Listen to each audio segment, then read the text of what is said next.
Hello and welcome to the Dino Six Pack Dynasty Football Podcast. We got a fun off-season edition for you here. We got a little Sunday social reunion here. What we're going to do today is we're going to go through the latest Dynasty ADP, break down some of our favorite and least favorite values in each round. Before we get started on that, make sure you guys hit the like and subscribe on this video. Tons of good content like what we're about to do, plus stuff for literally every other fantasy sport you could play. Head on over to fantasy6pack.net/plans and you're gonna get access to like our award-winning rankings. Like we have some of the best DFS and betting dudes in the game over there. You're gonna get access to our Discord forum where you can get personalized fantasy advice for your leagues. So yeah, just one of the best bangs for your buck you can get in the fantasy space, I feel like, and I really do believe that. Before we get started though, Mike, Dylan, how you guys been? We'll start with you, Dylan. How you been, man? I'm good, man. Happy to be back on the YouTube channel. Great intro, by the way. Absolutely smashed that. Super professional. Yeah, it's almost like you've done this before. Dylan, yeah, right? take a note or two. I was taking mental notes, man. It's up there. I'm glad it's good. It's been a bit since I've hosted. I've done a lot of guesting this off season, but like as far as like actually doing the work of putting the show together, like I haven't done a lot of that. So I'm glad I still got it a little bit. Dylan's rusty is all hell. It's just talking, and sometimes he doesn't know how to do it. So it's a learning curve for everybody. But he's getting back on the horse, just like all of us. Hey, I don't know what to do with my hands. What I do with my hands. I get it. They kind of tweeted out like a short video of me talking about. I don't remember who it was, talking about somebody. And I think it was Herbert. Yeah. And like I felt like I stuttered like 17 different times in that. So like it's the off season. None of us are in mid season form, as they would say yet. Even right. Side, yeah. So like, yeah, it's okay. Like we'll get. We better get there though, because football season's coming quick. We were talking pre-show, Jordan. The Bears have already reported to training camp their veterans and stuff, and they already have. Saw a video of Mahomes to Xavier Worthy today. Yes. Woo, on fire. You like seeing those headlines of Mahomes and Worthy showing great chemistry early. I'm like, you're goddamn right there. That's what I like to hear. Yeah, guys, if you want to get these updates, you got to get in the Discord and do that subscription Jordan was talking about, because we're always sharing the latest news in there, so everybody's just the most well informed as we can be. Yeah, absolutely. But hey, let's go ahead and jump into this here. So what we got today is I pulled the latest Dynasty ADP from Fantasy Pro, so this is updated for July. What I did is I broke it off for like a 16 team league. We're going to go round by round, pick our favorite value, our least favorite value of that round. We're going to aim to try and get through 12 rounds. So like I do know I've been told I'm a little bit psychotic for maybe trying to get through that part, but we'll see how it goes. I mean, you want more reasons. You went 16 teams deep on us. So my thought process behind that was I was like, I feel like if we just do 12 in each group, like I feel like I don't know, it gets kind of nitpicky, but getting it out to 16 teams, especially once you get more players in the pool, so I like it. Yeah, but I just thought about it because when Dylan goes, he goes, "Hey, Plant, you want to come on the show?" I'm like, "Yeah, sure. Send me the notes. Let me, get an idea of what we're talking about." And I look at it, and I respond back to him like, "Oh, so we're talking about 24 players, huh?" Each? Yeah. In true fashion, like there's not even real notes. It's just like, here's a spreadsheet. Like you got this. Like that is. Let's go. It's all chemistry, boys. It's all chemistry. That's all we need. Chemistry and vibes, man. That's what we do here. All right. Let's see if I can get my technical skills here. Get this all pulled up. Oh, man. Look at that first try. Here we Producer JJ. Love it. Man, we are mid-season form. I was wrong. All right. Let's start off here. Oh, just switched on me there. We got round one here. Okay. I did that, JJ. Okay, good. I was like, I don't know what I just did, but that was pretty sweet. A little 180 there. But all right, so we'll go ahead and start us off here. Dylan, let's start off here. Or excuse me, Mike. We both had Ja'Marr Chase here. Go ahead and give me your thoughts on here. I feel like we're going to have a very similar breakdown on why we have him here, but let's go ahead and start with you. We probably will. I love Ja'Marr Chase this year. I think he's being undervalued even in the first round. Last year with Burrow only playing 10 games, most of them hurt. Chase still finished as a wide receiver 11 in total points and wide receiver 12 in fantasy points per game. And that was his worst season as a pro, guys. I mean, he was wide receiver 5 in 21 as a rookie. He was wide receiver 4 in his second year in 22. I mean, when you look at the wide receivers in the first round, Chase, A.J. Brown, and Marvin Harrison are attached to the best QBs for the foreseeable future. So I want one of these guys, and I just think Chase Chase, we've seen it before. Marvin Harrison might have a higher ceiling in the future, but Yeah. Again, Joe Burrow still a better quarterback than Kyler Murray, so it's just a great combination for the future. They're both still young, and then one little stat nugget I found here was Chase has the 11th most touchdowns through 3 seasons as a for a wide receiver at 29. He's tied with DK Metcalf and AJ Green. And I just want to throw this in there because I know you're a Cowboys fan. Better than Des Bryant and Mike Evans at 27 and Calvin Ridley and Terrell Owens at 26. So, Chase is a stud. Like, I've watched, every game of Dez's career, and like, I kind of believe that, man. Like, Jamar Chase is like next level. So like, I am not too surprised by that. I like the ability to create touchdowns through his first 3 seasons is just nuts. I mean, granted, it's only 29, and the most was Randy Moss with 43, I believe. But still, to be 13 away from just a GOAT like Randy Moss is impressive. Yeah, it was. I'm pretty sure the Dynasty Nerds podcast earlier this offseason, they did like a consistency rating, like just like what are the chances of like a top 12 receiver repeating, and they did it for each position. And it was a little bit surprising. Like Jamar Chase already has, I think, like 3 top 12 finishes in his first 4 years. So he was tied with like some like names that were like all-time names. Like AJ Green only had 3 top 12 seasons, and like I think Larry Fitzgerald had 7 or 8 for the most ever. But it's like, wow, in 4 seasons he's already halfway to like where Larry Fitz was. Like that's crazy. He's got 2 of the like highest scoring performances ever too, like 50 plus, performance games here. And we're only in year 4 going into year 4, guys. Yep. So yeah, the ceiling is high there. Like for me, the reasoning for me picking him here is just, I have CD, Justin Jefferson, and Jamar Chase in the top tier together. So like, I'll take the guy that's going the last of the 3. And one other note I wanted to add just for the listeners out there, like the way it's sorted right now is by ADP. So like CD Lamb, Justin Jefferson, they both had an ADP of 1.5, but it listed CD ahead just alphabetically. So if you see some guys that are back to back, they could have the same ADP, just alphabetical. So don't get caught up too much on that. Just with that being said, Dylan, you had Amon-Ra St. Brown. It's kind of a similar thought process there. Yeah, absolutely. I think he actually belongs in the tier with those 3 guys as well, Jordan. He was 5th in targets last year, 5th in target share, target rate, 4th in fantasy points per game, and 2nd in yards after catch. Just a yak monster. Lining up in the slot for the Lions. This is a wild stat. They get to play in 14 indoor games this season out of 17. That's nice. That is absolutely fantastic. He's Jordan. He was a 4th or 5th round pick too, right? Mm-hmm. And he's already emerged as one of the best receivers in the game. Almost big fan of Amon-Ra. I know we were talking about college football before the show. Amon-Ra St. Brown was one of those players, Dylan. Like when we were doing our Madden leagues, like I got him. And he was an absolute stud. I got him whenever I made a new league, I just kept getting him. And I was like, it's just so funny how it turns out to be that he just is an absolute superstar too. I just thought that was ironic.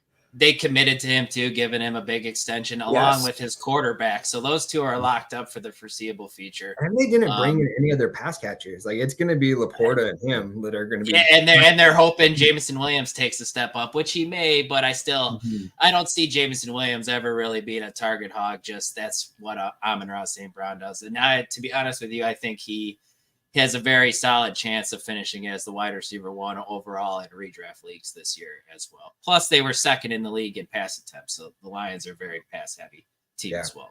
That doesn't sound too crazy. I believe that. All right, so switching over to our least favorite values, it looks like we are all on team anti-running back in round 1. So for me, like, I'm not going to expand too much on it. Like, Christian McCaffrey, like for a redraft league, he's the 101. Like he could end up being the number 1 player in fantasy again this year. It's just for dynasty, when I'm talking about a round 1 pick, I want a guy that I can count on for 3+ years. Any running back, that's tough to count on, but especially one that's up there in age a little bit. So my least favorite value is Christian McCaffrey. Again, it's just kind of a team building philosophy thing. It's not anything against CMC personally. But I contemplated it, Jordan, so I'm glad you did it. Yeah, but one of us had to, and I'm glad you did it. So I'm a little surprised by your 2, though. Like I feel like running backs you should count on for 3+ years. Like Gibbs definitely is, and I feel like Taylor's kind of right on the edge of that. So what was kind of like your reasoning behind that? I definitely know Dylan's reasoning, but I'll let him explain that if you want to go first, Dylan. Yeah, I'll go first. with Jonathan Taylor, it scares me with the running quarterback in the same backfield with Anthony Richardson. When Jonathan Taylor was the RB1, he had 20 rushing touchdowns, and that's not happening again, especially with Anthony Richardson, if he stays healthy for all 17 games. Okay, Nostradamus. Let's hope he stays healthy. But last year, JT started off injured and stuff, but he was 12th in fantasy points per game, but his efficiency numbers were pretty brutal. Bottom 25 in true yards per carry, yards per touch, juke rate, and breakaway run rate. At this point, Jordan was talking about running back philosophy. In a startup dynasty league, you're not finding me drafting a running back probably within the first three rounds or so. Like, kind of like Jordan was alluding to, the 3-year window. But I feel like you could find so many guys at that position later that you'll be okay with. Because I don't see an explosive season from Jonathan Taylor. It's just RBs are a revolving door in Dynasty. They're in, then they're out. They're in, then they're out. It's explain to your guy though, Mike. Yeah, I want to hear your thoughts on it. You're just going to be the one that has the most pushback, like because ours are like CMC's older, Jonathan Taylor, like little not older, but he's kind of in the middle there, but he's kind of coming off of a couple rough seasons. But like Gibbs, people are sour about him for sure. Pretty solid. So kind of what's your thoughts here on Gibbs? You gotta take yourself off mute, pal. Oh, here we are. We're back, baby. I never said I wasn't rusty. So it's mainly about volume and philosophy. All right. So the philosophy for the Lions and Dan Campbell is a 2 running back system. We know this. All right, guys. I mean, yes, there is a number 1 and a number 2, but there's always a number 2 in there, and that lowers the ceiling. So, when I'm drafting a guy in the first round, I'm looking for ceiling and floor. All right. And Jahmyr Gibbs has a very great floor. Very, untapped potential too when it comes to the ceiling. But it feels like we're trying to project this. Yeah. It's not going away this year. Like he's still going to have a big role. Yeah, it just feels like a projection more, because we've seen it from the other guys. Like I know you shit on JT, but he's done it. He had a season where he was the RB1. The thing that really scares me though, I looked into it. Gibbs was one of only 2 running backs to finish in the top 12 last year with less than 200 rushing attempts. All right, he had 182, and the other one was Alvin Kamara with 180. And 700 passes, and played 2 less games, than Jahmyr Gibbs, and still only had 2 less rushing attempts. So like it just scares. Like he's going to get an uptick in rushing volume, but how much is really what it is. And I really hear more of it projecting towards the passing game. But so it's like he has to be efficient like Alvin Kamara, which he can be, but it's just we haven't seen it yet. David Montgomery, like you said, still part of this, 15th in rushing attempts last year, despite playing 1 less game than Gibbs. He had more rushing attempts than Gibbs. So it's just he's always going to be a part of this offense, and this is why you're getting David Montgomery later in drafts with good value on this team, because they're not taking out Jahmyr Gibbs all the time in the red zone, but they are taking him out in the red zone. And that's something that lowers your ceiling, and that's kind of why I'm off of it. No, all right, that makes sense. I have no real pushback on that. Let's kick it over to round 2 here. So starting off here, we had our first little overlap. So let's start with Kyren Williams. That's an interesting one. So me and Dylan are both saying, get this guy out of here in the second round. Or I guess at that point, second round in a 24 or 16 team league, early third there. Either way, I'm out on Kyren at that price. But Mike, that is your favorite value in this round. So what are we missing here on this guy? What are you missing? I mean, goddamn, this is a running back in the Sean McVay offense, guys. Sure, Kyren Williams was only 16th in the NFL in total touches with 260 last year, but that was only in 12 games played. I looked at it. CMC played all 16, which let me just start off by saying congratulations to him, because that's very rare for a running back to pull off nowadays, play all 16 games. But he averaged 21.2 touches a game, where Kyren Williams was averaging 21.7. I mean, if Kyren Williams would have stayed healthy last year, which I know he didn't, it's an if, game, devil's advocate, but he would have led the league in touches over CMC. So I know Dylan was talking about it pre-show about the volume here. I'm not worried about Blake Corum yet. In Sean McVay's 7-year, head coaching career, he's averaged 442 rushing attempts a year. I mean, there's plenty of volume to go around here for Kyren and Corum. And you know how it is. I mean, rookie running backs, look at Tank Bigsby last year. You get one fumble, all of a sudden, boom, Kyron's getting 100% of the snap share again. I mean, and also, guys, are you forgetting how good Kyren Williams was last year? I mean, some little nuggets here. He had more evaded tackles than Jahmyr Gibbs, who we just talked about, and, Raheem Mostert, who had a fantastic year last year. And he had a higher juke rate than CMC and Bijan Robinson, which we were all seeing highlight videos all year round about those two. So, like, Kyren Williams he's good. I know they got him. He's a late-round draft pick. He didn't come on, his rookie year, but this guy's good, and he's in a good offense. They got 2 receivers that they can't stack the box on him. He gets involved in the passing game, too. I know they got the, backup RB and Corum there, but there's plenty of volume to go around. Kyren in the 2nd round. I know you maybe not like it, but if you're drafting wide receiver 1st round and you go Kyren Williams the 2nd round, you're completely balanced. You can't, I mean, that's a great start in my eyes, and I've been doing it all this offseason in my underdog best ball drafts. I mean, I've been even getting him in the 3rd round too, Kyren Williams. I mean, I sent you guys that one Dynasty startup. I got him at like 6-12 or something in a 12-team. Yeah, I can't at that point then. I just feel like there's a level of disrespect to him because he got so much and he was good with it. It wasn't like he was, efficient, like Jahmyr Gibbs was last year with, less touches, or, CMC where he led the league in touches, where he has the potential to do that, I feel like. Mm-hmm. The problem I have, though, Mike, with that is, do you think they might need to decrease the volume to make sure he plays all 17 games? I think that's why they also, because you brought up with how many touches he got, but that could have something to do with him getting hurt because of that, his body not being able to stand up to that. Kyren with the 15 touchdowns last year, I also just don't think that's. I mean, it's hard to predict touchdowns in any league unless you're Jalen Hurts, because you're getting 10 plus a year. But like I said, 442 rushing attempts a year. I mean, even if you split that, 50-50, that's 220 each. Plus, they're each getting involved in the passing game. I'd say another 20 receptions just each to play it safe. 40 to the running backs if everybody stays healthy. That's still 250 touches for Kyren Williams, which absolutely is fair value where he's going right now. Yeah, I don't know. I feel like I could just be sticking to my priors too much, because I can remember down the stretch last year, like the last 8 weeks, I can remember every Sunday being like, no, I'm sitting Kyren Williams. You're telling me now we need to start him. And then it's every week he makes me look bad, but I'm just like, you know what? I'll fucking do it again. That was the other thing too, is even when he was hurt, guys, like, you have always that hesitation when you want to play him coming off of an injury.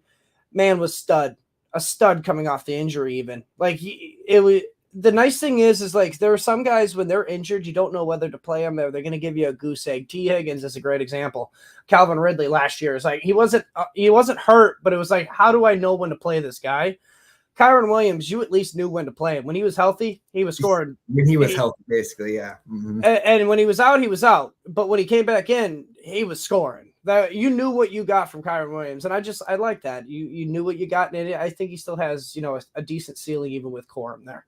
Yeah, it makes sense. I can remember you kind of bringing up like the Todd Gurley fact, like when McVay finds McVay always says he wants to split up the workload, and how does it actually turn out? Well, when he finds his guy, he does ride him, and when you go back and look at his fantasy stats at the end of the year, especially on the stretch, you're like, oh shit, man, that's exactly what happened. Like that. When I was looking at the past, like the only time he wasn't riding a guy was when they were leading with Cam Akers.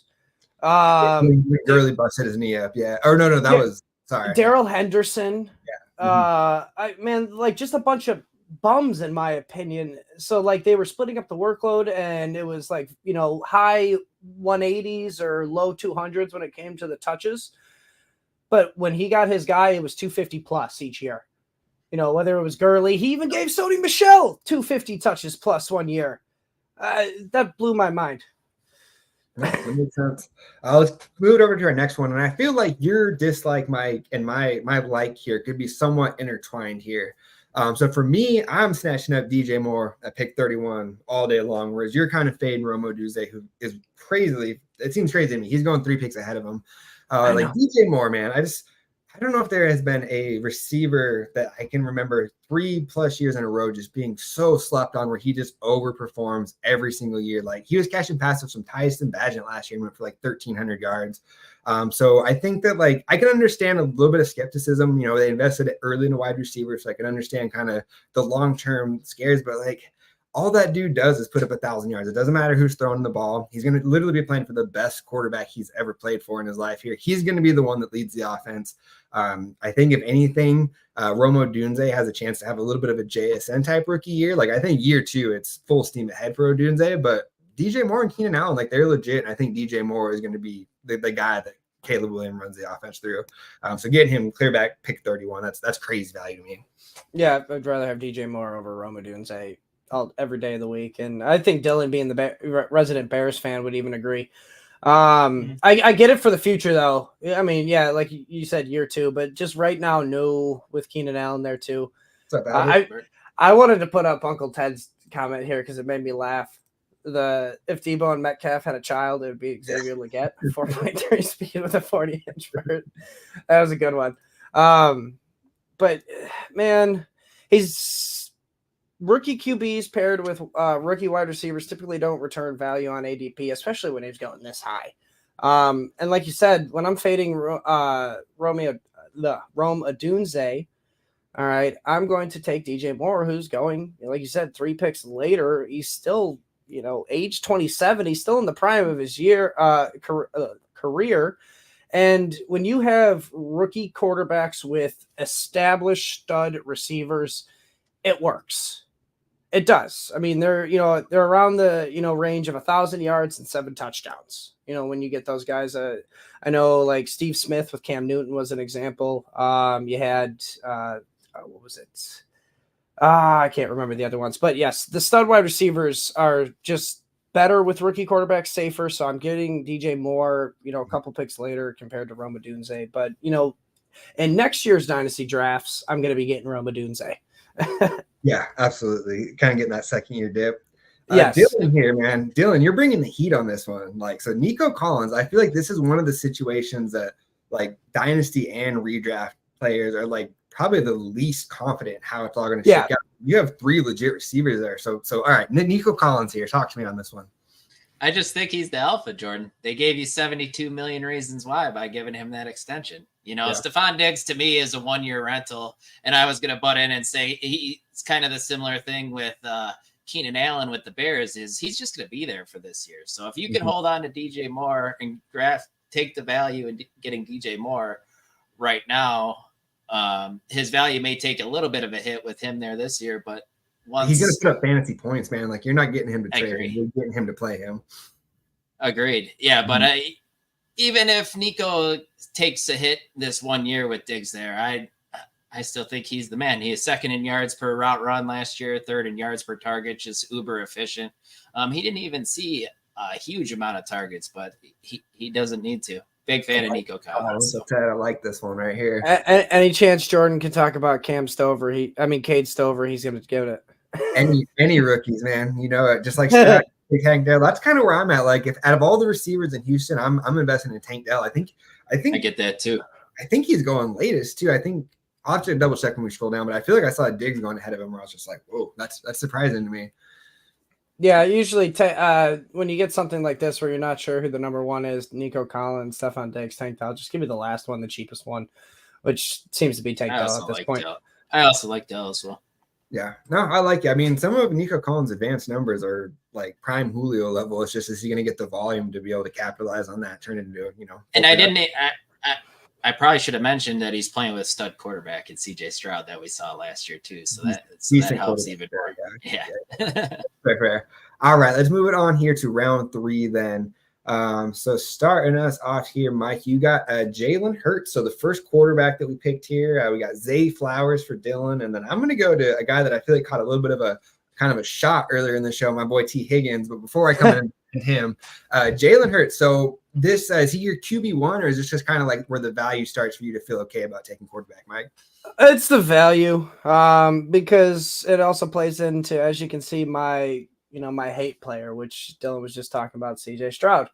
I mean, I'm just looking at Well, I mean, come on, You're fine. guys. We're talking CJ Stroud, I mean, he's a pocket passer. Jalen Hurts, we know, is not a pocket passer. And this is what really gets me going. I'm such a nerd. New offensive coordinator, Kellen Moore, which, Jordan, you are very familiar with. The fantasy footballers were kind enough to post Kellen Moore's offensive ranks and pace of play as offensive coordinators with Dallas and the Chargers. And it goes like this: first, second, fourth, and fourth. Mm-hmm. You want to take a guess at what the Eagles last year pace rank was? Probably pretty slow. I feel like it was just a lot of screen dump outs, right? 17th. Okay, yeah. All right, we're talking about top 5 in all of the years with Kellen Moore, and then we got a top 5 offensive skill group according to Bleacher Report after the draft. Yeah. You got AJ Brown, Devontae Smith, Saquon Barkley. Like that is like the trifecta there of weapons, I think, in my opinion. Plus, I know you got Jason Kelce retiring, but a good offensive still. For sure. Yes. Since becoming the starting quarterback for the Eagles in 21, Jalen Hurts has averaged 154 rushing attempts, 716 rushing yards, and I rounded up 13 touchdowns. So, like I said earlier, Jalen Hurts is the one guy you can almost pretty much write down for like having 10 touchdowns a year on the ground. So it's just that rushing value that I'm not getting in CJ Stroud in this round. And that's why I would rather go Jalen Hurts, or I'm just going to, punt the QB position for the most part. But I'll just go right into the person I hate because of CJ Stroud. Yeah. And it's just because he's going so early as QB5. I mean, when you're looking at a top 5 QB, you're looking for rushing value, like I said, and Stroud just doesn't do that. Only 39 attempts on 167 yards. He did have 3 touchdowns last year, though. So that is, nice, but just no rushing floor added. He's just going too early for not having that rushing ceiling when you can get guys like Anthony Richardson, Joe Burrow, I mean, even Caleb Williams and Jordan Love after him, which I just, in my opinion, have higher ceilings. No, that makes sense to me there. I feel like the rushing floor is kind of something that's going to play into like one of my later loves a few rounds down there. But so Dylan here, so Zay Flowers, it's interesting. So I grabbed him in like damn near every single rookie draft last year, and I'm glad I did because like getting him at like 110 to 112 feels a lot better than getting him at 38 overall in the startup here. So you must just feel real confident in it. So sell me on Zay Flowers. Not that you have to sell me, like I already have him on every team, but I just, man, at 38, I feel like that's hard to live up to that value here. But it is definitely a little bit high, but I think this offense is going to take a step up with the second year with Todd Monken as the OC. I know a friend of the show, Keith Fleming's real big on that happening as well. And Zay had a solid rookie year. He's a little bit better with Mark Andrews off the field, but he's still a very good yak player. He's going to be the short intermediate guy. He's quick, twitchy. Love that. He ranked in the top 15 in yak. But what I love is that he gets separation and yes, he's very good route runner, 6th highest route win rate at the position in man coverage. So he's always going to be open. Lamar's going to find him. You can miss me with all the Rashad Bateman nonsense. Mark Andrews is going to be a factor still. I just feel like more so in the red zone. I think you see over 1,000 yards from Zay this year, and perhaps you see his touchdown numbers go up as well. I remember. Well, this is just more devil's advocate because I remember we've already done the AFC North Division draft guide for Joe's show, and when we talked about Zay Flowers, all right, we're talking about half of his targets last year either came from behind the line of scrimmage or 20 yards down the field. Do you think that changes at all? Do you think that's the same role here? Like, is that if it changes, is that the reason why you love him? I mean, I think it's going to stay similar. I think it's going to be similar to what it was. I just think he could be more efficient as well. And I really just like him as a player, man. Every time he touches the ball, it's a big play waiting to happen. Love that. Yeah, he's one of my favorite players coming out of the draft last year. So for me, like just kind of sticking with the wide receivers here, like I'm buying in on T. Higgins here. So for Dynasty Leagues, like one of my favorite to do. I mean, okay. So one of my favorite things to do, and it has been extremely profitable for me, is I like to find the guys that have like a 2+ round drop in their ADP when like the reason why they dropped was something fluky, like Joe Burrow getting injured multiple times, coming into the year slow, starting slow, coming back in, coming out. But you still saw how T. Higgins closed out the year. Like, I think he had like 3 games where he put up double digits in the last 4 games that he played. So we've seen that correction now. Like at this time last year, you were having to pay like a mid-second to grab T. Higgins. Now you're grabbing him clear down at pick 43.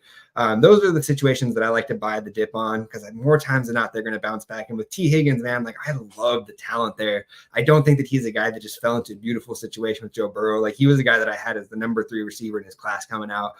So I think that stretch that you kind of saw him finish out on last year, that's going to be the floor for what you see here moving forward. And just, I'm buying into that Cincinnati offense. I think that everything that happened last year just kind of turned into the season from hell, where anything that could go wrong did. Burrow's a notoriously slow starter, and he was injured coming in. Finally kind of started to get it rolling. Then he kind of had the hand injury.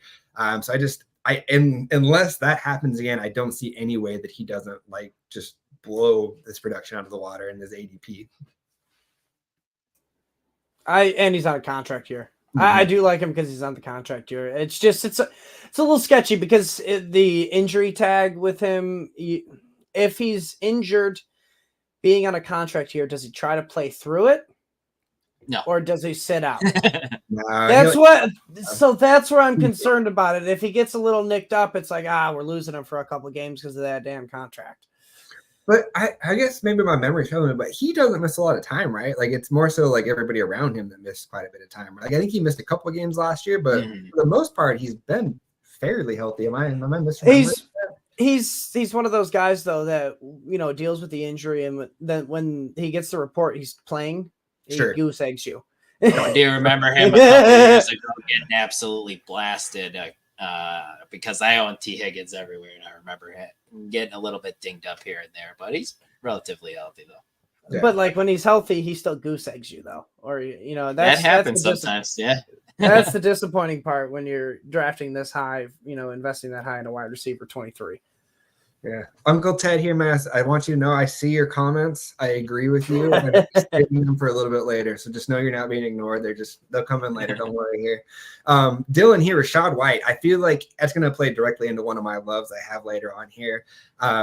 Just man, under 4.0 yards per carry for his career. Yeah, like a lot of the same stuff here. Just very volume dependent, right? Absolutely volume dependent. I mean, he was finished as RB10 in fantasy points per game. RB10, and he saw the most carries in the league with 272. At RB12, I feel like you're getting him at his ceiling. Yeah, absolutely. And like you alluded to, his efficiency was brutal. 57th in true yards per carry, 33rd in true yards per touch.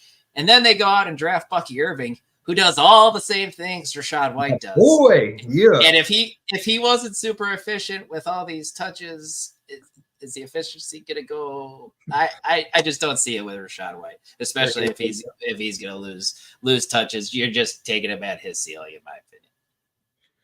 No, that makes sense to me. I think that Bucky's legit too, so I like that fade at that point there. For me, Deebo Samuel, I don't know. This is me kind of playing Nostradamus a little bit here, where I think that when it's all said and done, that Ayuk is going to get extended. If one of these guys gets traded, it's going to be Deebo.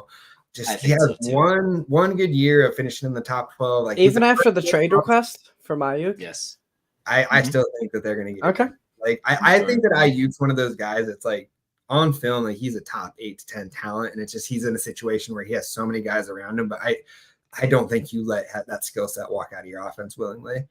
But I could be wrong on that one. But so for me, I want the guy that I feel more confident that's going to be in the offense long term there in San Francisco. So I'm gonna pass on Deebo here at this Jordan, point. You have to run it back with them. They lost in overtime in the Super Bowl, and you're just gonna let that talent walk out of your building. That's like what I'm saying. Like you just don't let a guy like that walk out of your mind, because you're not gonna get like 2 first back, which is like for me, if I was a GM, I'd be like anything less than that. Like why would I? Like I want to draft a receiver that hopefully turns into a top 10 guy like this. Like no, like let's just quit playing hardball, get this deal done, and run it back, man. Exactly. Freaking run it back. Absolutely. Anything to add there, Mike? All right. Silence means no. All right. We are on to round 4 here. And so, all right, here's what we got here. So for me, I'm going to go ahead and take the lead here on this one. So in a 1 quarterback league here, I am all about the rushing upside. So that is going to be Anthony Richardson for me here. The fact that you had to grab, Mahomes and Josh Allen clear up in round 2, I don't know. And I'm going to wait. I'm going to take Anthony Richardson. I do think that QB1 here, like he's saying, is in his outcome of possibilities. Per game, he was pretty solid. Even coming in, everyone said he was super raw as a passer. Like he put up pretty decent numbers as a passer right away, and there's room for him to improve on those numbers as well too. So I'm going to sit back here, round 4, and grab Anthony Richardson instead of grabbing him in any of the quarterbacks that went up ahead of him here. It's just pretty much as simple as that. It's just the rushing upside for me. Any pushback on that? I thought he was going to go earlier when I saw that he was going down this far. I liked it as well. The way he plays, man, it worries me if he's going to be able to stay healthy. That's really, maybe that's why he's going as QB6 and, it's built in a little bit, there. But they got the receiver upgrade there. My boy Josh Downs, I think that he's going to take another step forward this year. So like they put a really solid receiving group around him there. But I don't know, man. I'll take him there. I'll wait and take Anthony Richardson there. So for you, we got Kyle Pitts here for you, Dylan. So I don't know, man. I feel like I've just maybe been hurt too many times by it, but you're back in. I take it. Yeah, I was never out on Kyle Pitts, so I feel like now is a bad time to get out on him now. You know what I mean? Kirk Cousins, I get it. It's a little worrisome with the Achilles injury, but it's still going to be the best quarterback he's ever played with. Kyle Pitts is coming back from – they kept it under wraps for the most part, but he was coming back from an MCL injury last year. And he just really was never the same. Also, an offensive coordinator upgrade. You don't have Arthur Smith. Obviously, he moved on. He was the head coach for the Falcons. He's in Pittsburgh now, and they brought in Zach Robinson, who comes from the Sean McVay coaching tree. So you'd like to think things would get better there. And maybe, hey, here's a thought. Use your weapons. Use your first-round pick in Drake London. Use your first-round pick in Kyle Pitts. Big years, a big year and big years to come. And Jordan, once they move on from Kirk Cousins and move on to Michael Penix, I'm not sure how you feel on him. I think he's going to be solid. The pick was bad when it happened from a redraft perspective, but I think when Penix gets in there, he might be pretty solid for his weapons. Yeah, no, full disclosure, when I first went through the list, Pitts was my pick here too. And then when I kind of took a second look back there, I was like, oh, actually, I'll take Richardson there. But no, I'm with you. I'm fully ready to get hurt again, like by Kyle Pitts. Like sign me up for that. But all right, so I want to switch to your dislike here, though, while we wait for Mike to get back. Because for me, like, I don't know, maybe it's just I'm a Cowboys fan, so I'm used to dealing with this bullshit off the field for every player that I've ever rooted for. I like to lean into the chaos, like Rashee Rice, Jordan Addison. I am using that like nonsense one off the field because, like, unless he literally hits and kills somebody, like he's not going to get suspended more than 4 to 6 games. So I'm using the bad stuff going off the field to buy the dip on that. So why are you out on Addison here? That's actually fair, Jordan. I didn't, to be honest with you, think about that. But I'm a little bit worried about Justin Jefferson in redraft as well, and it's the same reason why I think it's going to be bad quarterback play. Sam Darnold, I'm not a big fan of. It sounds like he's got the step up in the quarterback battle between him and J.J. McCarthy. I don't love that. And when J.J. gets in, I feel like he's so raw that he's going to struggle as well. I honestly feel like this could be a disaster year incoming for this Vikings team. I feel like as a whole. The first person I've really heard say that, I feel like overall, like, the consensus on JJ is like he's just going to step in and that receiving group is just going to carry him, Yeah, I don't see it, man. And Jordan Addison's efficiency numbers were bad too. 53rd in yards per route run, 40th in yards per target, 47th in yards per reception. I just don't love it. But it was pretty good thought by you though for kind of jumping into the chaos and being right. Every time I'll buy that for sure. And for him, like, I don't know, he's one of those guys that like I see all like the bad advanced numbers and it's like I hear you, but like, did you watch him on the film? Like that dude is as shit, man. Like that guy did exactly what I thought he would do coming in. Catch those long bombs and sticks it in the field there, which I feel like he has a similar or a perceived similar skill set, even though I think Worthy's a little bit more well-rounded. But so he's your dislike here, Mike. So what's going on with Worthy here? And then a little bit farther down, you like Ladd McConkey here. So what's going on there? It feels like the general consensus is Worthy above Ladd in general, but do you have that backwards, or is it just kind of like the ADP playing that in for you? It's the ADP in the situation. The reason why I'm not a huge fan of Worthy is just, even though we talked about the deep bomb we saw concerned about his volume. Only times Mahomes has ever targeted a wide receiver with 20% of the target share was to Tyreek Hill. And I know, he, could possibly be Tyreek Hill, but until he's Tyreek Hill, he's not going to get 20% of the target share. So Kelsey's going to be the first read, and, they just brought in Hollywood Brown. So I expect him to be the number 2. So number 3 option here for Xavier Worthy, probably just to this year. And then once Kelsey, maybe, I don't know how close he is to retiring. So there is a future here for Worthy, but I guess this is my redraft brain looking at it more. And that's why I like Ladd McConkey this year. 150 vacated targets from Keenan Allen leaving, not as many from Mike Williams because he was all injured last year, but still another guy leaving. And then this offense for the Chargers is being undervalued as far as where they're being drafted. Greg Roman has had a top 10 scoring offense 7 out of his 10 seasons as an offensive coordinator. And these guys are just going so late in drafts, whether it's Ladd, Josh Palmer. I mean, I know you guys hate QJ, but he's just going so late, and somebody's got to step up to be the number 1 guy here.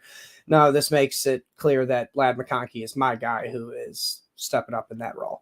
I want to clarify. I don't hate QJ, but I hate QJ at his ADP, which is still it's still too high. To clarify, I don't mind. I hate QJ. I want that full on. And then for me, my dislike here, Derrick Henry. It's just, I don't know. This is still early to invest in a guy that, really at this point, he's on a year-to-year basis, and he could be the RB1 on any given year. It's just how many more years you keep doing that? He's literally defied history every single year to this point, but it's just is he going to be one of those guys that is just dominant till the day he hangs it up, or is he eventually going to have that physical aspect of his game catch up? I don't know, but if I can get him a little bit later than this, or in a trade, I've seen him go for some second rounders, I'll do that. But in a startup 61, that's pretty high. I feel like I saw a tweet that I think it was $250,000 Derrick Henry spends on his body in the offseason. Yeah, 240K. Yep, I did see that too. That's nuts. But I mean, at the same time, that's why he's lasted as long as he has and had his prime the way he is. Very LeBron-ish in that sense, where it's just you can tell he treats his body like a business. Absolutely here. All right, it's a good investment too. He's an animal. Oh yeah, I mean it's worked out pretty good for him. All right, moving on to round 5. Let's see what we got here. We got nobody intersecting here. So let's just start up at the top here. Jaden Reed is a pass for you at his ADP. And I can kind of see that, but what's your reasoning on that one, Dylan? He's a part-time player, Jordan, and I really don't see it changing with all the mouths in the wide receiver room. He finished as wide receiver 26 in fantasy points per game last year off just 94 targets while catching 8 touchdowns. He played only 56.8% of the snaps because he operates mainly in the slot.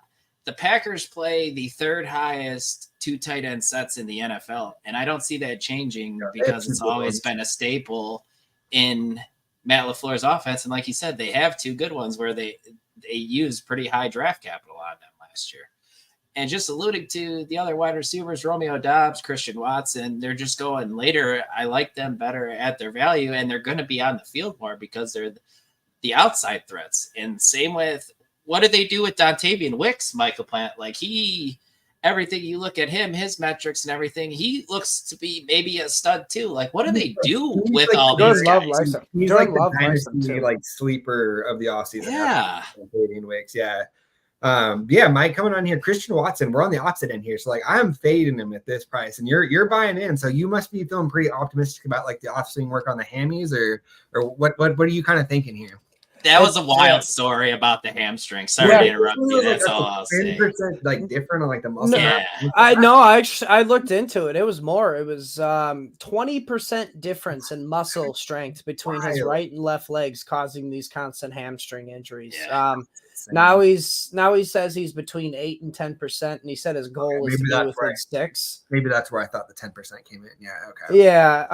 Now, if you guys remember a couple of years ago, this is also something Kamara went through, and it helped him keep him on the field as well. So Christian Watson's main thing was he just can't stay healthy. He's missed so many games due to these hamstring injuries over the years. I believe it was 11 in 2 years he's missed. hopefully, like this is my thought. I mean, if he's on the field, man, the Packers don't have a wide receiver one. There's all this talk about, oh, who's the wide receiver one? We don't need a wide receiver one. I mean, they're lying to you when they say they don't need a wide receiver one. It's not by choice. All right. They drafted Christian Watson to be the wide receiver one. I was going to say, I'm old enough to remember when everyone was drafting him as a top 20 wide receiver last year as the number one guy. Exactly. I mean, it's not by, choice that they're going, yeah, we don't have a wide receiver one or we don't need one. No, they want Watson to be it. It's just the health concerns have, been keeping him off the field. He's got all the tools to be it. And that's my belief here is just if he's healthy, man, we've seen what we got from Jordan Love last year. Now let's see the ceiling from Christian Watson. And I think he's just being undervalued here because we've seen what Jordan Love can do. There's 30 plus touchdowns in his bag. 4,000-yard passing season is definitely in the realm of possibilities.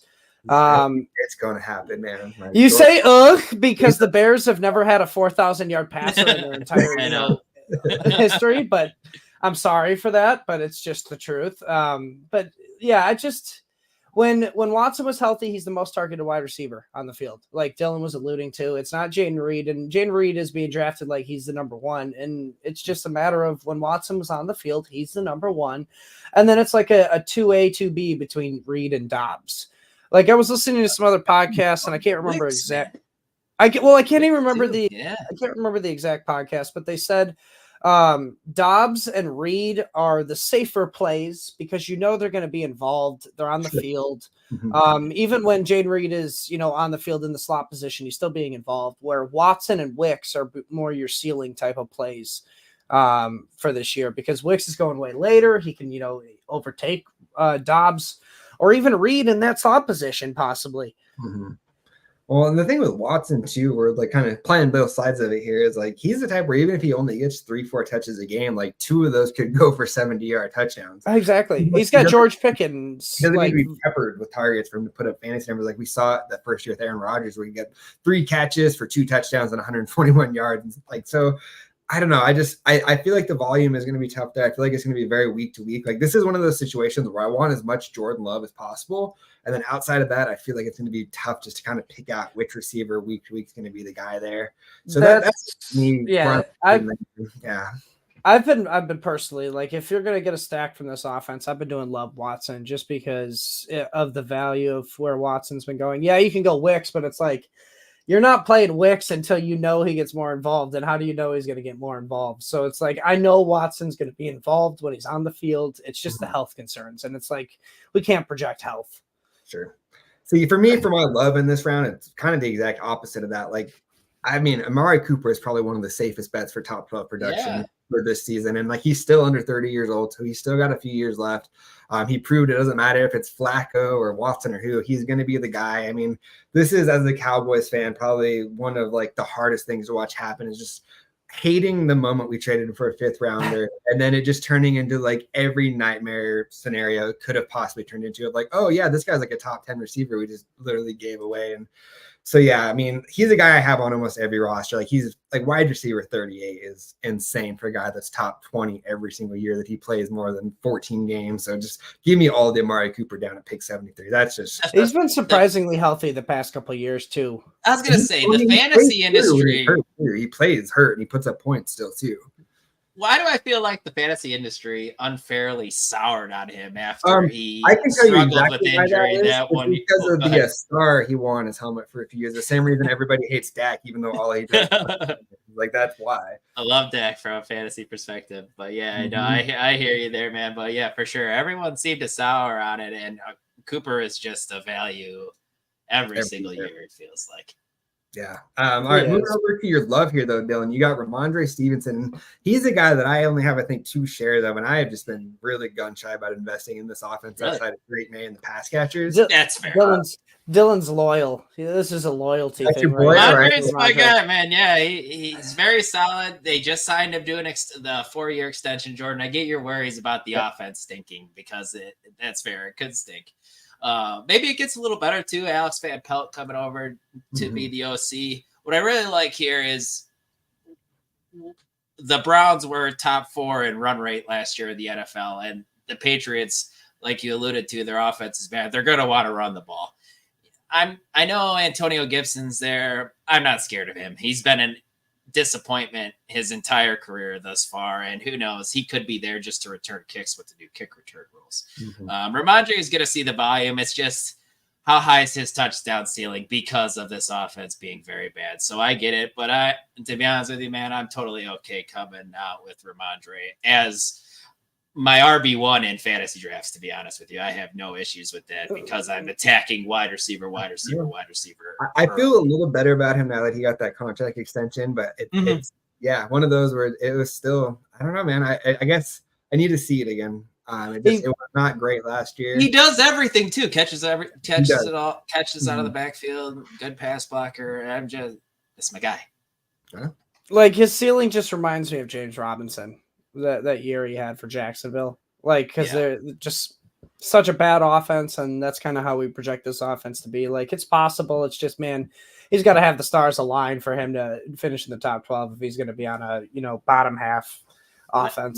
Nice James Robinson pull though. I feel like he's going to be a guy that everyone's just going to forget about within the next few years.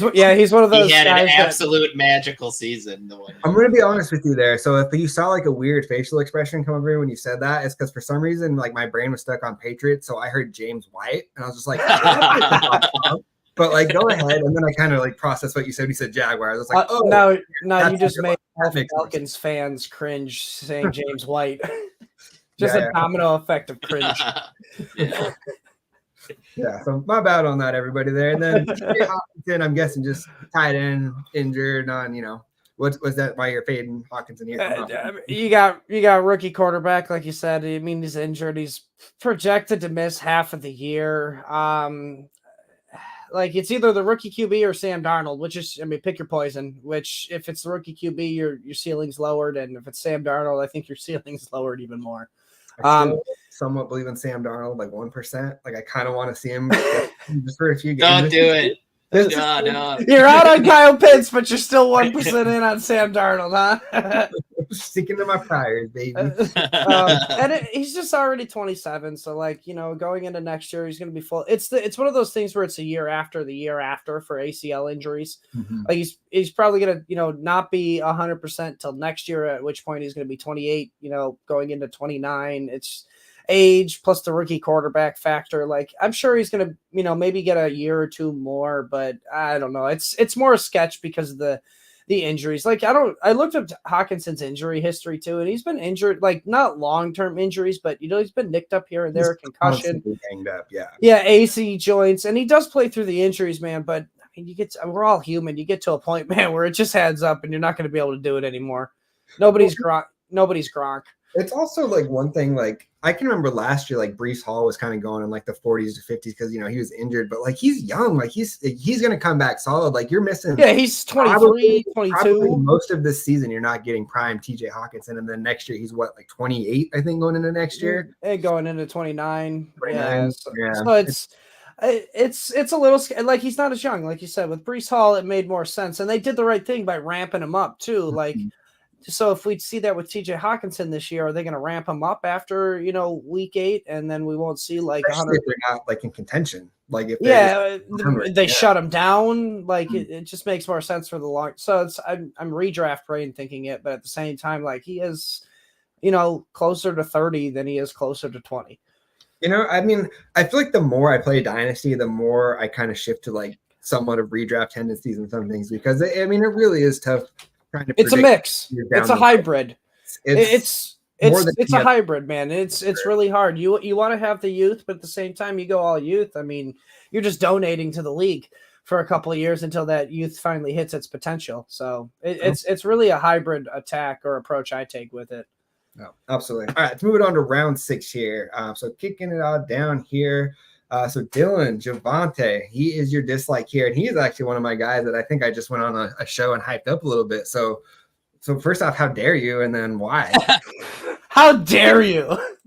Can we just get one piece of good news coming out of Rocco Camp about Javante? It's been rough. I'm not gonna lie to you. Like seeing Sean Payton's the coach. We can't have anything nice. Oh my god, like he's competing for a roster spot. Like, what are we talking about here, man?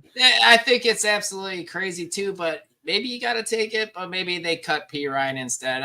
I don't know. They drafted on Estime out of Notre Dame as well, so it's a little bit more crowded. Jaleel McLaughlin's going to have a role because Sean Payton just absolutely loves that guy.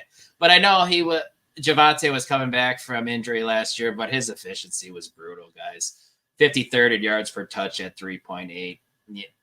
59th in true yards per carry. He's one of those the year after, though, guys, that I'm kind of. You gotta hope that's what it is, but I don't want to be Debbie Downer here. But does he ever get back to the guy he was? Because that was pretty gruesome knee injury, and I hope he does. But the Broncos are closer to the situation, so that's what worries me. Or Sean Payton just could be being a stubborn asshole, blowing smoke. That's what he does. Yeah. He likes to do that.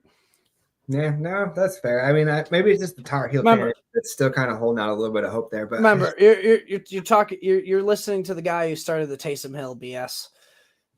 I mean, but that dude is still producing like weirdly. Yeah, that's gross. Still like tight end 8 last year. So let's kick it over to you, Mike. Here, so you got Jaden Daniels as your life. I mean, I think similar things about Anthony Richardson, kind of like the rushing quarterback, high upside there. Underrated group of receivers there in Washington. But I want to get your thoughts on Zamir White here, because I feel like I have been a bit on an island where I'm fading Zamir White as well, but I feel like I've been way on an island. I feel like everybody loves Zamir White. So why are you out on him as well? He was burned by Mike Davis. It's so funny you said that, because I definitely wrote in my notes. I get flashbacks of Mike Davis for this one. It definitely is. I mean, it's one of those situations where not every backup running back is good. I mean, Alexander Madison with Dalvin Cook, when he came in, when Dalvin Cook was injured, we all thought he was the guy. They let Dalvin Cook go, and how did Alexander Madison turn out? Oh yeah, he's on this team with Zamir White. Now he's his backup. Remember Kenyon Drake behind David Johnson? How well did that work out? Not well. Burned by that. Yeah. Do you remember Josh Kelly behind Eckler when they said they wanted to get him involved, and he was really good? He had like a pretty strong game 1 too, right? And then after that.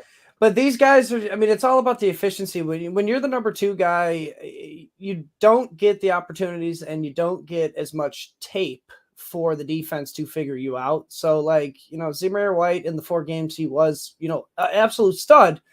And I feel like Dameon Pierce wants to run the ball, but how do we know that Zamir White is the guy? That's my only concern. We just have it's a small sample size. Like I said, flashbacks on Mike Davis. We can go look at his Instagram and the guy's yoked, but can he be a good running back is what I'm concerned about, as a starting guy, especially because this offense is going to be an offense that runs the ball, but it's also projected to be a bad one. So it's another reason why I'm not a huge fan of Zamir White, because it's the same thing with Ramondre Stevenson being on a bad offense. The ceiling's just lowered.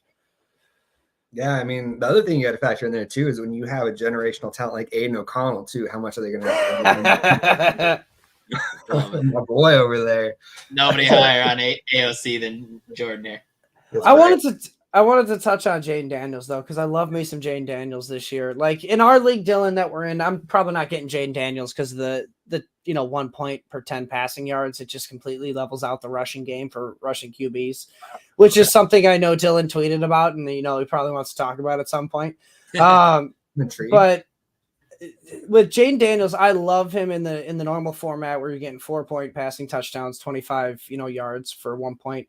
Because one, yes, you get the Anthony Richardson comparisons, but he was also comped to Lamar Jackson coming out of college, which I think is a more realistic comparison because Anthony Richardson is a physical specimen, where Jaden Daniels is more of like a string bean, like Lamar Jackson.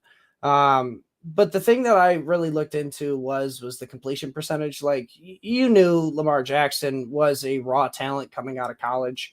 He only averaged 57% completion rating in college over his 3 years. Guys, that was lower than I expected. But then Jaden Daniels, because I compared his last 3 years because he's a 5-year guy. Because Jackson only played 3 years, but Jaden Daniels had a 69% completion rating. Playing, with better talent, in LSU, but at the same time, he's got talent here in Washington with Terry McLaurin, Jahan Dotson. They drafted Ben Sinnott.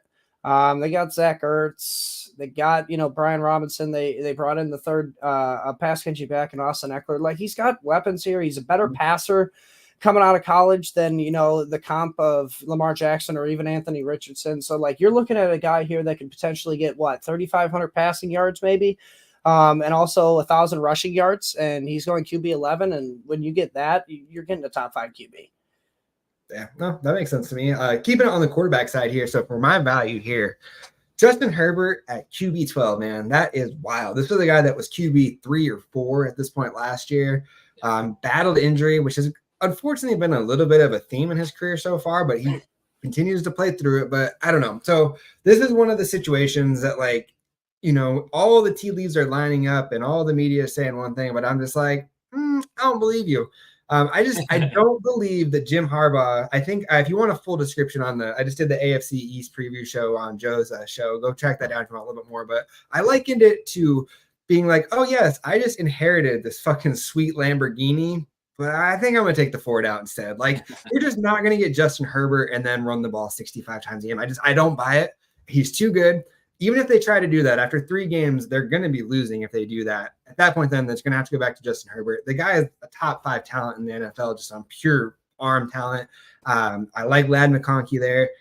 So I'm buying the dip on Justin Herbert. Clear down at 89, QB 12. That's absurd. Like, what are we doing here? Like, that just, I don't know. Maybe one of you guys talked me out of it, but that feels criminally low, especially considering some of the guys he's going behind. I can't talk you out of it, man. I like it too. Maybe it's a slow start with the coaching change and stuff, but he's still got all this talent. Like you said, he was top 5 guy before this season. I'm still in on him at this price, definitely. It's just going to be an efficiency. He's got to have one of those years like Aaron Rodgers was having back in Green Bay, where he was having like a 7-8% touchdown percentage on his throws. Because I mean, it's when you got Harbaugh, it's possible, man. This is going to be a more efficient offense than it is going to be a pace of play, like we were talking with Kellen Moore and the Eagles.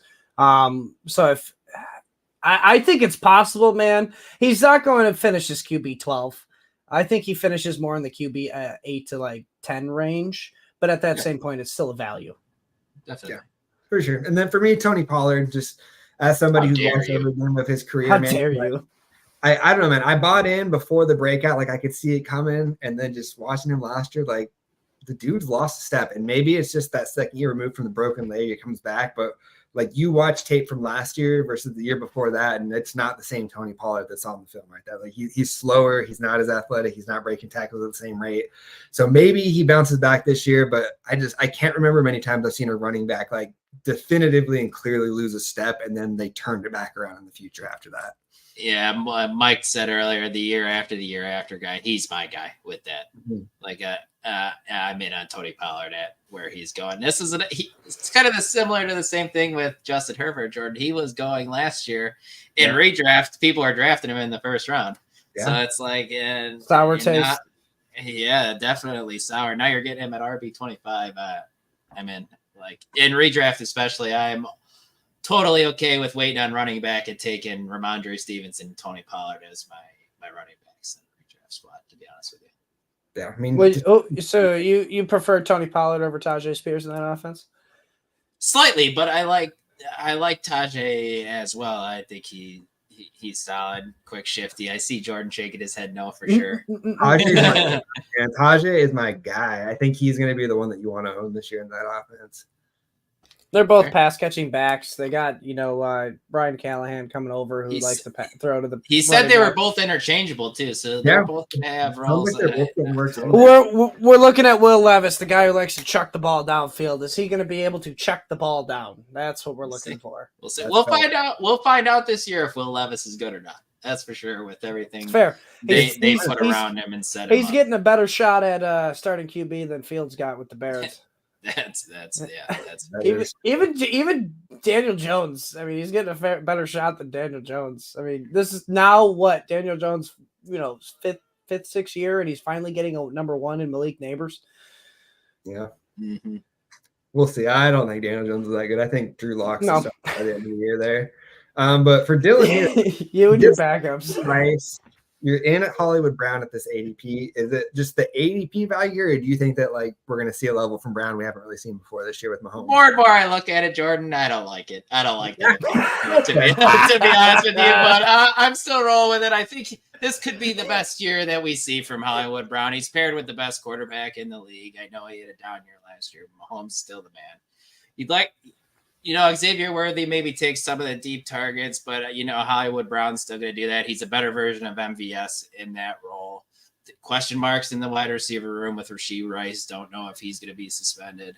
We also don't know if Xavier Worthy's going to be good or not. I know he runs super fast, but he's also super small. So I'm all right with Hollywood, but now that I look at the ADP and stuff, he is going a little bit earlier than I'd probably like. Yeah. But like I probably should have talked about Deontay Johnson. I like Deontay Johnson better. I almost picked Deontay at this range here too, but like I'm a big Herbert guy. But yeah, Deontay was in my mix here too. I really wanted to go Evan Ingram. I love Evan Ingram this year, but there was more redraft. It was more redraft, so I was like, I got to get that out of my head. That's right there. All right, well, we just hit the hour mark. So how about, since I made you guys prep for these next 6 rounds, we go through and just kind of do our like and our dislike, give like 10, 15 seconds to each on each guy, and we'll kind of rapid fire the rest of these here. Sure. Sounds good to me. Perfect. Moving on to round 7 here. So I'll start us off here. So Jake Ferguson is my like, and it's pretty simple. I mean, he's going to be the wide receiver 2 in this offense, just like he was last year. He's Dak's safety blanket. You go back as far as you can go, and Dak has found a way to get his tight end involved. Top 12, top 15 tight end is like the floor basically in that offense. I think that the second year here, that little bit more chemistry, what we saw last year from Ferguson is his floor and what he's going to build on moving forward. And then our commenter here is going to be upset, but for me, I'm out on Nick Chubb. I mean, I love Nick Chubb going back to college, but having that second major knee injury at that age, I mean, if one guy's going to come back from that, it's going to be Nick Chubb. But at that age, I'm not betting on that at this point. He'd be the second guy. It'd be, AP was the first to be able to actually do something really good off of the, injury, which, I mean, Nick Chubb has that type of potential, man. But I'm with you on him. He's my dislike. He's injured. I mean, we're getting the tapes, in the tapes of him training and whatnot, which is cool. Even when if he gets on the field, he's not going to be 100%. And they're not going to use him like they used to. Like, this is a guy that plays off of efficiency. He's an efficient runner. He's not a pass catcher. So, I mean, if he's not 100%, I can't expect 100% efficiency out of him. Yep. Then for Jameson Williams, what you got there? Oh, man, I love this guy this year. Number 2 option in a projected top 5 offense this year. All right, Jared Goff, we know is not the greatest quarterback, but PFF's number 1 graded offensive line, which means he is going to have time to pass. This is a very good run game, which means they can definitely get a lot of play action, deep shots to Jameson Williams, which he has the speed to do it. Man, I think there's just a ceiling here. We're going to see with Jameson Williams that we haven't seen yet, if he can stay healthy and not be a dummy. Yeah. Which, to be fair, his suspension seemed more suspect than all of them. It was just kind of like, I guess. But, yeah. All right, then, Dylan, who do you got here for your round 7 like and dislike? It's Brock Purdy, man, for my like. You're getting a stud in the 7th round. He's not just a system guy. We saw him be able to extend plays last year. Chucking the ball down the field, first in yards per attempt, adjusted yards per attempt, first in deep ball completion percentage. Jordan, he's just 24 years old. You're still getting him in the 7th round. He doesn't have a huge rushing floor, but he does move a little bit. So I think if you waited this long on quarterback, getting him at QB 14 is very solid. And my dislike, man, is Austin Eckler. What are we doing here still? So I feel like he's getting Tony Pollard. When you lose the step, you don't get it back, man. Like, I feel like that was Eckler last year. Yeah, Jordan, you just said that. It still sticks in my mind when you said on the Sunday Social show last year that Eckler had a breakaway run and he only reached like 13 miles an hour. Yeah, he's tough. Toast. Yeah, he's toast. You're still taking it. He's going in the same round as Brian Robinson right now in Dynasty. Yeah, I'd prefer to Miss him. me with that. That's Robinson. Absolutely crazy to me. And I was a big Austin Eckler guy. It's just gone. It's gone. Jaden Daniels not going to check the ball down. He's just going to run for the first down. He doesn't need to check the ball down. I'm totally out on Austin Eckler. Yeah, I think that makes sense there. Kicking it over to round 8 here. So Dylan and I, we are both out on Dallas Goedert. So for me, just as someone who watched Kellen Moore, like I feel like Devonta Smith and AJ Brown are going to have just like monster years with Saquon. Like it's just going to be with that many good weapons ahead of him. Like I feel like it's going to be tough to count on Goddard from a week to week basis, unless you're talking about like the tight end premium leagues where you're talking 1.5 or more per catch for the tight ends, and ideally you're getting like the first down bonus too on those. But otherwise, I just don't know that the volume is going to be there. There's like I'll take Cole Kmet, Pat Fryermuth, and Dynasty that are going after him there. And then for me, I kind of mentioned a little bit earlier, Josh Downs. I'm in on the Colts offense. I think Anthony Richardson QB1 potential. Adonai Mitchell is getting a lot of the hype, and like rightly so, he's a stud. But I feel like Josh Downs is getting a little bit slept on, man. Like he was solid last year. He's going to play that slot role. I think he can kind of take the intermediate and the short parts of the field for Anthony Richardson there. So I think he's being slept on a little bit at 119. Yeah, they got some weapons for Anthony Richardson. I mean, Alec Pierce is still there. I'm a believer still in him. Yeah, and you got Pittman. I mean, there's some good options for AR to develop as a pass, as a thrower. I think it's kind of funny because mine kind of play into each other. I love Zach Moss and I hate Chase Brown. I wanted to bring that up. Yeah. It's mainly I'm following the money on this one. They paid Zach Moss $7 million to come and be the running back. Where they drafted Chase Brown, I believe it was in the 3rd or 4th round. Dylan, I believe because he's the Illinois alumni. But 5th round. I mean, so there's not just high draft.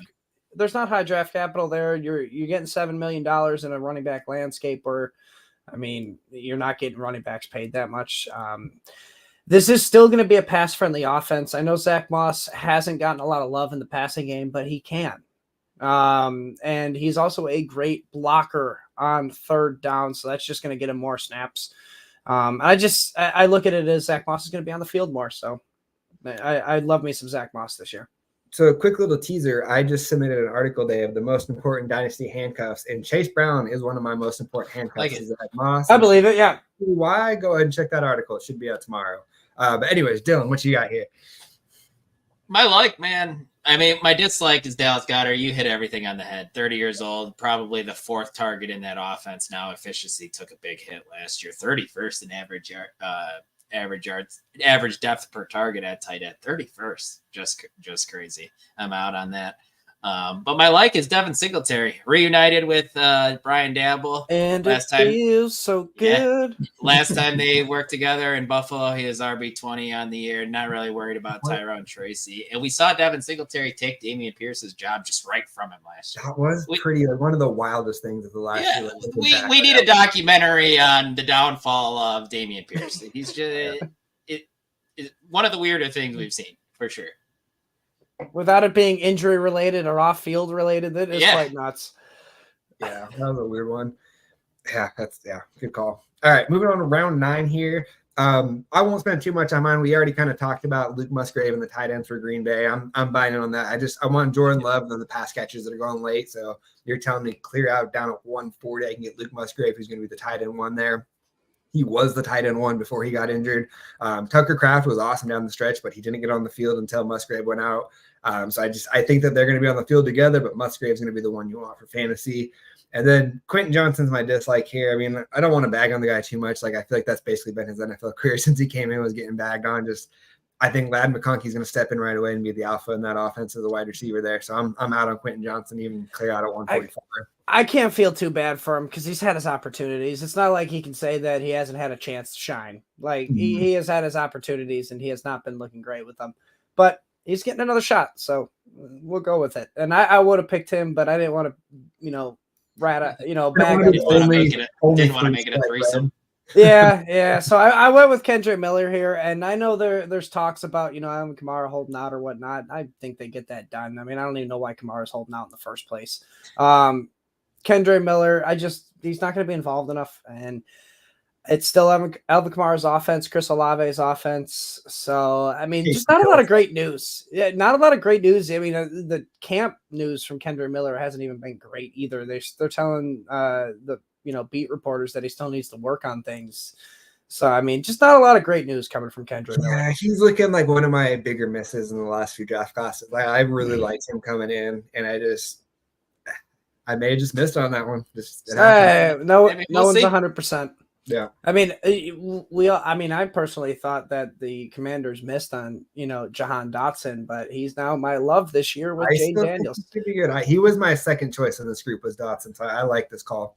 I've been getting a lot of him in underdog best ball drafts just because he's going so late. Like you said, like you see the here wide receiver 50, 80s. I think he's in the 40s in underdog. But it's because you can get, a good. I think it's a underrated stack, especially when you're doing those high, tournaments. Getting like Jane Daniels and a Jahan Dotson stack. I do think this is going to be Dotson's best year of his pro career, just because like Dotson is a downfield threat, and Jane Daniels is a downfield thrower. So. I like the combination. And same with Terry McLaurin. I love Mason McLaurin this year. Yeah, McLaurin's a stud. And kind of re-looking at this, I actually feel like, Dylan, you have the right answer here with Jared Goff. Like, going behind him. It's the 14 home games. I know how Dylan thinks. Yeah, I'm saying. Not home games, dome games. A team finally believes in him, too, giving him the big-time extension. Just weapons galore and a really good offense. Top 10 in fantasy, QB total points. Great coordinator there, too. Absolutely. You're probably not going to get him for more than 1 year, but I think Goff has still proven that he's going to be able to handle it when he's indoors for sure. But yeah, I'm a fan of Jared Goff in Dynasty and redraft. He's going super low. I know he's hit the age 30 mark, but the way he plays, he's going to age beautifully. Yeah, I'm with you. Anything to add on QJ? Yeah, totally out on QJ. I like you said, I don't really want to bag on. I will. He stinks. Matt Harmon does a great reception perception, and it was all red. Red means bad. It was like a Christmas tree. It wasn't good. Harbaugh said that he's starting in camp behind DJ Chark, Josh Palmer, and Land McConkey. So it's not looking good for Quentin Johnston for sure. Yeah, maybe that's just because he's salty because TSU beat Michigan. TC, a couple years ago. Yeah, maybe he's just a little salty. Maybe I don't know, but I'm saying I think a good target, like if you're like me and you like Jane Daniels this year, get Jared Goff later. It's a great floor pick to match with you if you don't feel confident starting with Jane Daniels out the gate. Jared Goff has a beautiful schedule in the first 4 games for him. Obviously, it's inside, but it's also against defenses that he can definitely, eat against. Yeah. Absolutely. All right, moving on to round 10. So we're getting down into the 150s at this point. And this was one of those where I had to double check and make sure I didn't make an error when I was putting together the sheet and rolling through because Isaiah Likely cleared down at tight end 19. Like we have seen what this guy does anytime Mark Andrews goes down. I think this year you're going to see more 2 tight end sets.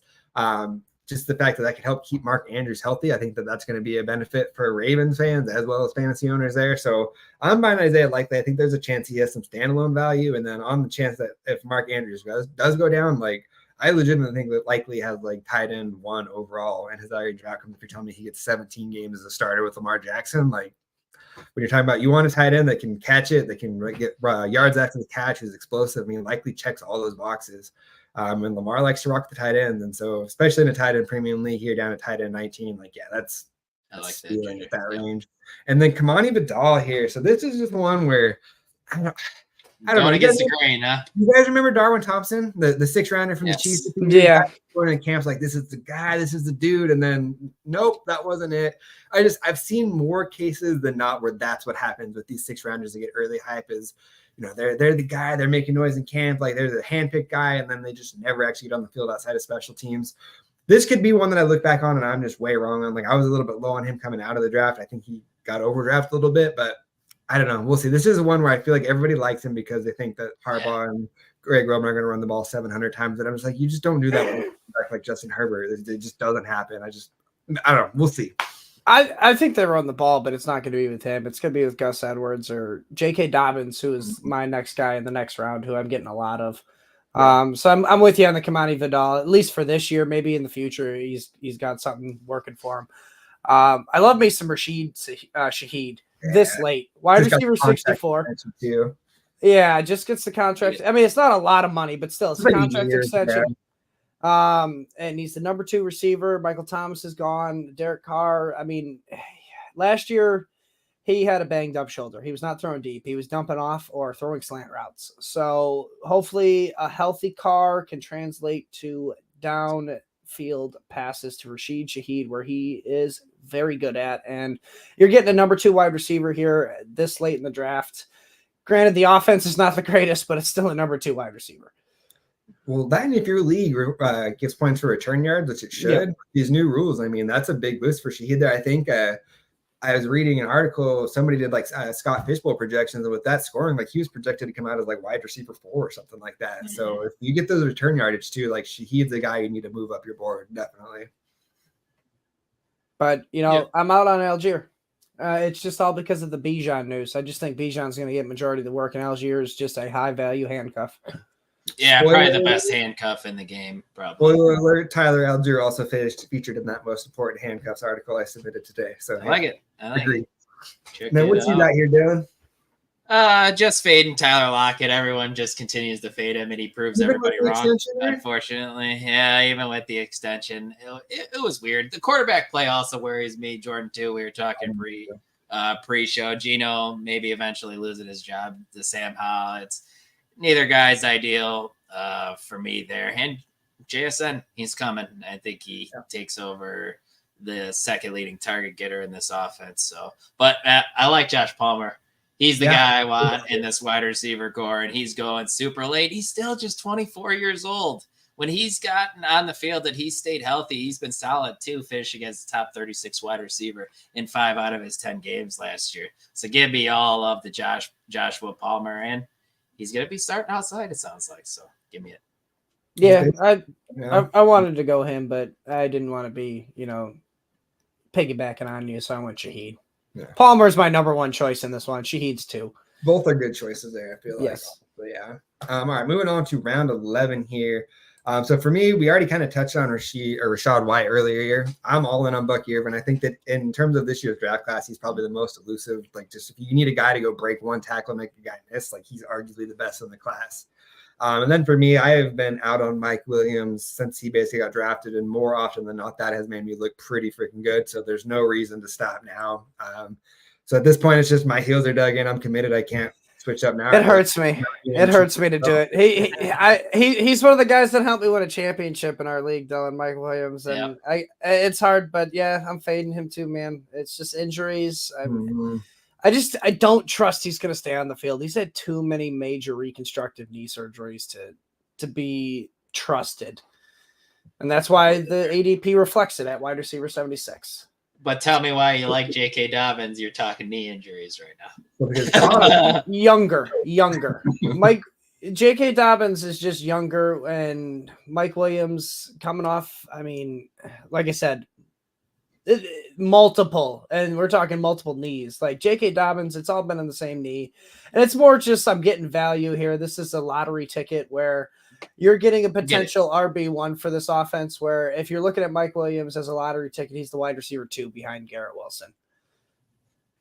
Makes sense to me. I might hear that. And for my guys, go ahead, Mike. I was just gonna say, I thought you can't go wrong with Gus Edwards or J.K. Dobbins at their ADP at this point. Mm-hmm. That's why I was saying, like, that whole offense is just criminally undervalued. Yeah, my guys here. I'm still in on Brandon Cooks. Is that weird? Yeah. No, he closed out the year strong. It just seemed like they took like 5, 6, 7 games to kind of figure out how to use him in the offense a little bit. But he did finish out the year pretty strong. I like that pick there this late. Yeah, man, definitely this late, and he's done it before. Part of a really good offense, so why not take a shot on Brandon Cooks? I know you said Ferguson could be the second leading target getter. It also could be Brandon Cooks. They're both in the realm of possibility. I don't know if Cooks is going to see 8 touchdowns again like he did last year. That was kind of I think it's possible. It's a good offense. Right. Yeah, it is. Probably a pretty good bet. He's been pretty good at that in his career. Yeah, we're this is an offense that averages like 10 to 11 wins a year. I mean, when you're getting that many wins, you're scoring touchdowns. Yeah. And I wasn't a big fan of the Braylon Allen landing spot sitting behind. That's because you're an Illinois fan. Actually, that's not true. I like Braylon Allen in college, man. He's a workhorse guy, running over people. Very good Badgers running back, but he doesn't do much in the passing game. I think he is a guy that's just suited more so as like a goal line back, and we don't even know if he's the handcuff to Breece Hall. Like when Izzy Abanikanda got a shot, he was solid too. So it's like, we'll see here. I hated the landing spot for Braylon Yeah, no, Not high draft capital either. Yeah, slid in the draft. Yeah, it was a bummer, especially for like his size and speed combo with how young he was. You thought he would have gone quite a bit earlier than he did. Rounding it out here, round 12. Me and Mike are both in on our boy Jaleel McLaughlin. I mean, it's just he's one of those guys that when you turn on the film, like he's explosive as shit, man. And he's the type of guy that if he can turn into 75-80% of Alvin Kamara, that's a solid RB2 or a solid flex play right there. The news on Javonte Williams has not been great. Audric Estime just got his knee scoped already. So it's just, I don't know, man. McLaughlin was the guy that kind of exploded there and stood out last year, coming back another year in the system. So I'm buying McLaughlin here, especially this late. This is basically free. And then Will Shift at 192. Like that one's just like what? Like, why is he there? Like, I don't know. Over Matt Stafford. Yeah, scrolling in, like, who's the next running back? Like Elijah Mitchell? Like, I feel like I'd rather have Mitchell there, like Dylan Lobby. Like, I don't know. I guess maybe at that point we're just getting rough. But Will Shipley, that kind of seemed like that came out of nowhere there. Like, I'm good on that there. I do love McLaughlin. I mean, Sean Payton loves his two running backs in his system. And I mean, like you said, the news of Javonte. I can't personally see it because you look at Estime, you look at McLaughlin, and you look at Javonte Williams, even P. Ryan, which is the one that's suited to be like an actual bell cow back. Javonte Williams is the only one. Otherwise, these guys are all like timeshare backs. The one thing that scares me a little bit is like if you're taking just like the individual parts, like Estime and McLaughlin kind of fit together nicely. Like they complement what each other do. So that's like the only negative with Javonte there is just like when you're kind of putting together roles, it's like, damn, those two fit together pretty nice. But if he does get cut, I mean, Jaleel McLaughlin at RB59 is just way too good of value to pass. Yeah. So I love me some Jaleel, and I'm just I put it green. It should be red. Michael Mayer. I'm out on Michael Mayer, and it's the Brock Bowers pick.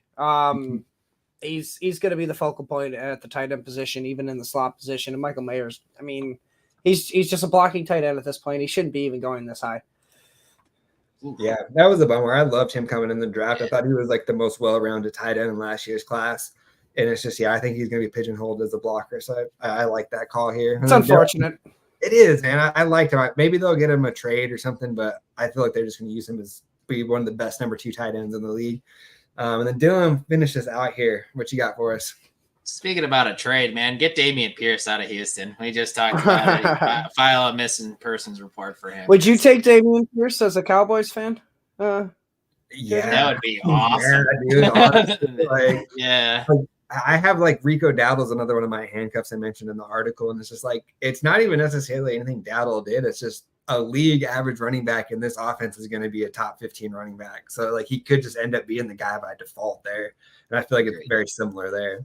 Sorry, Dylan, I need to cut you off. No, you're fine. I just don't see a role for Dameon Pierce. It's going to be on special teams, it sounds like.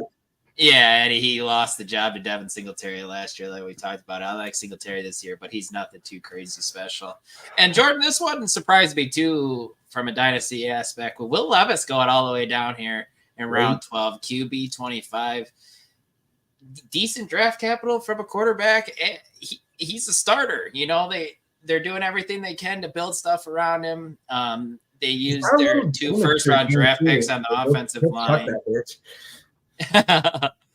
Calvin Ridley, you got DeAndre Hopkins, you still got Chigga Quanko. Man, it's like we're gonna find out real quick if Will Levis is gonna be good. And hey, maybe you hit lightning in a bottle here. Like, that's a really quality number 3 option there in Tyler Boyd too. Like they're absolutely. Don't forget about Treylon Burks, even though he's very forgettable. Yeah, it sounds like that guy is like really, really on the roster bubble. Like they were kind of saying he might have to contribute on special teams to like even make the roster. It's just like wow. Yeah. And a solid offensive-minded head coach in Brian Callahan coming over too. So, yeah, no, makes sense. Well, that wraps us up here. Let's see. There we go. I was like, why are we not moving back? Man, I appreciate you guys doing this. I feel like I have been bugging you guys for like 6 weeks now. Like, yo, we need to do like a Sunday social reunion in the off season. Let's get on. Let's talk some Dynasty. So I appreciate you guys carving out some time to finally do this with me, man. I feel like we're just right around the corner from it just being full steam ahead into football season. But before we get going, Mike, what all do you got coming out? Where can they find you? Close us out of here. You can find me at FF LaPlanta on Twitter. And me and Dylan and Ike will be doing our first show. We're going to be recording it Monday, and it'll be posting Tuesday for this upcoming season. Otherwise, go check out the show we do run on Thursdays with Joe and AJ. We always got some, I think some high value. They have a really guests. good guest on this Thursday as well too. Like fantastic, one of the best. Who is it? Because I actually didn't look at Jordan Schultz. Yeah. I I was gonna say because I miss Pat. They had Pat. Yeah, Fitzmaurice I was on with Pat last week, and then I'm on with Rudy Gamble from Riseball this Thursday. Rudy's it's fun. Interesting. So we got like Joe's a Commanders fan, AJ's Eagles fan, I'm a Cowboys fan, and I guess Rudy is. That's wild. Nice. So we just talked that we have That's like good. each 4 teams there, so it should be a pretty good show on Thursday. And I'm guessing check out that's the Fantasy Six Pack Hour for sure. I'm guessing Now, that's what the about you, Dylan? NFC What you got division going too. on? Yeah, go check out my quarterback, running back, wide receiver, tight end bust articles. Those came out last week. Make sure to go check that out.